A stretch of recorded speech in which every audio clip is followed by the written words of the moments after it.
ঐক্যবদ্ধ হয়েছেন। আমরা চাই আপনাদের মাঝ থেকে আমরা শুধু এই ফেঞ্চুগঞ্জ চিরস্থায়ী থাকবো না, কারণ আমরা যারা গাড়ি চালাই সবসময় কিন্তু আমাদের একটি পাও থাকে কাঁধে, একটি পাও জেলে থাকে। আপনারা যারা পরিবার পরিজন সবাইকে ছেড়ে আপনারা একটি সেবামূলক প্রতিষ্ঠান আপনারা বেছে নিয়েছেন। সেই সেবামূলক প্রতিষ্ঠানের নাম পরিবহন। আপনারা জানের বিনিময়ে বাজি রেখে আপনারা দেখেন এই করোনার সময় বাংলাদেশের মানুষ, সারা বিশ্বের মানুষ একটি হাহাকার ছিল, কিন্তু এই বাংলাদেশের পরিবহন শ্রমিক, এই ফেঞ্চুগঞ্জের পরিবহন শ্রমিক প্রত্যেকটি করোনা আক্রান্ত মানুষকে ওর জানোয়ার বিনিময়ের দিকে না তাকিয়ে প্রত্যেকটি মানুষকে ক্লিনিক, মেডিকেল বিভিন্ন প্রতিষ্ঠান মানুষকে নিয়ে সেবা দিয়ে দিতে সক্ষম হয়েছে।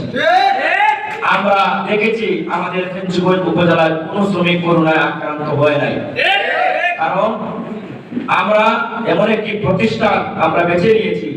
সেই প্রতিষ্ঠান হলো আমরা মানুষকে আমরা সেবা দিয়ে যাই, বিনিময়ে আমরা শুধু পারিশ্রমিক আমরা পাই। আমরা এই সমাজের যারা মানুষ রয়েছেন আমরা তাদের উদ্দেশ্যে একটি কথা বলতে চাই। আমরা দেখেন পরিবার পরিজনকে নিয়ে আমাদের বাচ্চা, মা, বাপ সবাইকে ঘরে রেখে আমরা গাড়ি নিয়ে পাবো। কিসের জন্য? আপনাদেরকে সেবা দিয়ে যাই, বিনিময়ে আপনাদের কাছ থেকে আমরা পারিশ্রমিক নেই।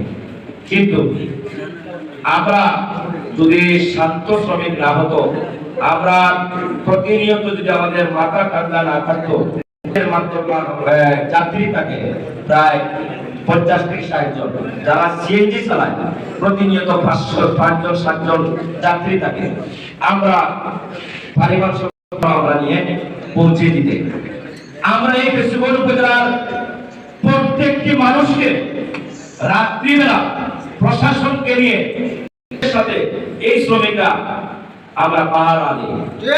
তারপরেও এক সমাজের মানুষ রয়েছে, এই পরিবহন শ্রমিককে কিভাবে হেয় করে দেখা যায় সেই পায়তারার এই সমাজের কিছু মানুষ রয়েছে। আমি চাই তাদেরকে আমি বলতে চাই, আমরা এই ফেঞ্চুগঞ্জের মানুষ, আমাদের বাড়ি ফেঞ্চুগঞ্জ,